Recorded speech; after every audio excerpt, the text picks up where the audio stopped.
Erik,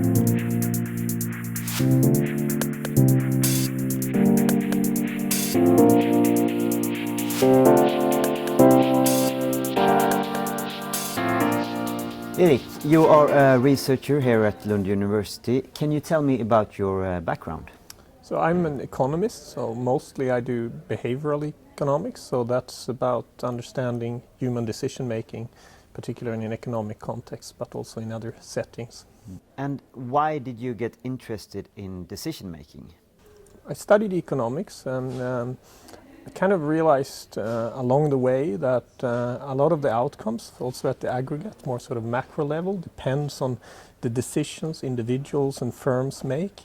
So therefore it was kind of natural to study deeper into the mechanism of decision making. What is your research focused on right now? Right now we are mainly trying to understand how incentive affects health behaviors. So we are studying how providing different types of incentives can make people more willing to take, for example, COVID vaccines. And we're doing that in the short run to try to understand, okay, what are the kind of direct effects, but also the sort of more long run effects. What happens when we kind of phase out incentives if people are not paid anymore? I mean, will they get less likely to take future vaccines? Will it kind of spill over to other kinds of decisions, blood donations or vaccines for the flu and other types of behavior? So basically trying to see whether there are spillovers, potentially negative spillovers from paying people for getting a vaccine, for example. You did a study about how the anticipation of COVID-19 vaccines affect the willingness to social distancing. Can you tell me about the study? Yes, so this was a study that we initiated late in 2020. So that was when the vaccines were started to get, the green light and they were starting to get approved, but just before, the rollout of the vaccination campaign. So we were interested in trying to figure out what will happen to people's willingness then to follow the recommendations and to stay home and so on, because it's not totally clear. On the one hand, one could think that now we know that the vaccine is coming, so that can cause me to be even more careful. I want to avoid getting the disease before I get the shot, I get the vaccine. On the other hand, could also spur kind of a sense of optimism or, feeling that, okay, this is going to be over soon, so I kind of let my guard down a little bit. So this was really what we were trying to see, which of these kind of potential effects are stronger. So what were the results? We did find actually that this optimism effect seemed to be dominating. So when we informed people about, the vaccines, that they were coming and seemed to be promising, people stated that they were less likely to follow the recommendations and to engage in this kind of social distancing. So it seemed like once they felt that the pandemic were, the end of the pandemic were getting closer, so they became less careful rather than more careful. Yeah. So to slow the spread of this pandemic or other infectious diseases, the individual has to make sacrifices, social distancing, for example. But have we been willing to do these sacrifices? And does this willingness, that differ from different countries? Overall, I think the answer to the question whether we have been willing to do it is yes. I mean, if you would think back, 3 years back in time, and you would imagine yourself working from home, not going to any restaurant or not sending kids to school and so on. I mean, I think it would be almost unimaginable, and that was also the sense in the beginning, this has to end in 1 month or 2 months. We cannot go on like this, right? But after all, I think over the course of the pandemic, people made a lot of sacrifices when it comes to both, private life, but also professional life and so on. So from that perspective, I think the answer is clearly yes. Of course, maybe it wasn't enough. Maybe we could have done more, but I still think we did a lot. I think that's also important to remember.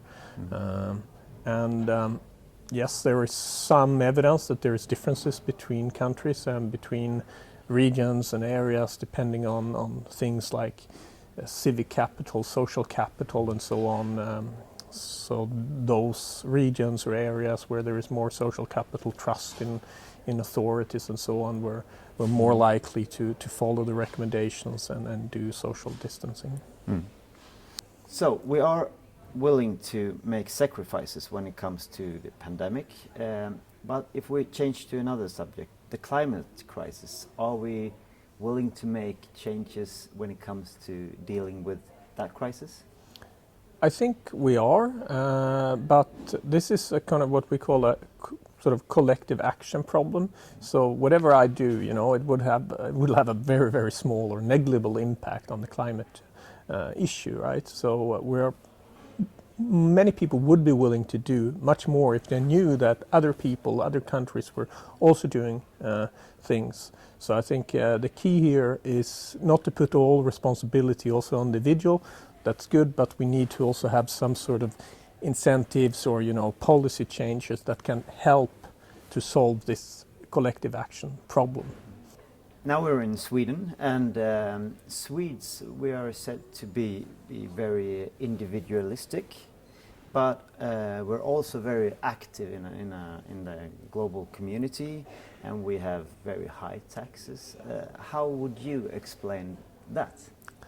Well, I think the welfare state kind of allows us to be individualistic, right? The welfare state takes care of a lot of the issues that in other contexts, maybe the family or the group or friends take care of, providing for sort of security and childcare and those kind of things. We have kind of outsourced it to the state. So by building a strong welfare state, it allows us to be individualistic. So I think that's kind of how I see on this issue. Mm. How do you look on the role of European university alliances? I think it can open up for researchers to meet. So that means that researchers with kind of diverse backgrounds or working in diverse environments can meet and collaborate. So which is important, and also getting access to different types of case studies, more data from different countries or sources will of course also be beneficial for research. In your opinion, what are the greatest global health challenges right now? At the moment, it's hard not to think about the war in Ukraine and the effects it has on the sort of supply of food and the potential for this leading to starvation and so on in parts of the world.